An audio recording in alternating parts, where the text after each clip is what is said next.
I know. The spam got you again. It's okay, little Jimmy. I got the guide just for you. 5 tips spammers don't want you to know. Let's go.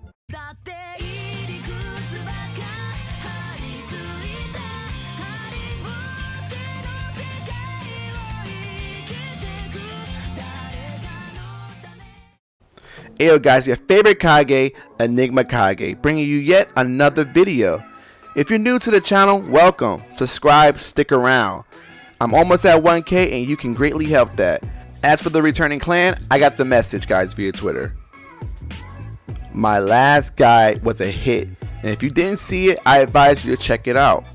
Anyway, you are here today because of some whack spamming dude with either a Goku, a swordsman, or even a CAC. If you can master these 5 tips, these spammers will be beneath you. Start number 5. Play chess, not checkers. A spammer is usually rushing you with the intent of you using your escape, which he can further their punishment. It's your goal to not touch the damn L1 or LB. A combo string from a spammer is not too crazy. It's pretty much they're going to be spamming the square or the X button. Now, do not get a good player with the ability to extend their combos mixed up with a rushing spammer. You know a spammer when you see them. You have to force them to escape, then I would either escape chase or block right away. Because it's chess not checkers, remember. He has no escape, so wait for the opportunity to put the hurt on him. Using a rush cancel is also pretty good. Simply going for a rush and then block. It cancels right away, which can throw them off. Normally when they use the escape, they're either going to rush back into you or hopefully waiting for you to rush in to spam the square button. If you pause for a second, you won't be mashing the square or the X button because you're staying still and that person doesn't have escape. Number 4, elements matter. This one's tough, I'm not going to lie. So when you start the character select, you notice that some characters have higher resistance to certain elements while others do not. You can exploit that during combat, but that requires you memorizing everybody's stats. Why did I mention something so difficult, right? Well, I fought a cell user and he had an explosion that had a fire element, which Kenshin isn't too fond of. And let's just say it was a struggle. So knowing a character weakness can give you an edge. Number 3, chasing versus instant transmitting. The normal combo string where you attack and smash them across the screen and you zip right over normally consists of you just keep hitting square or you keep hitting X, right? Yeah, take it easy with that, you know? A lot of players can mash the square or the X button, initiating a high speed counter, which is something you want to avoid at all costs. By simply switching up, you can do a load of a difference.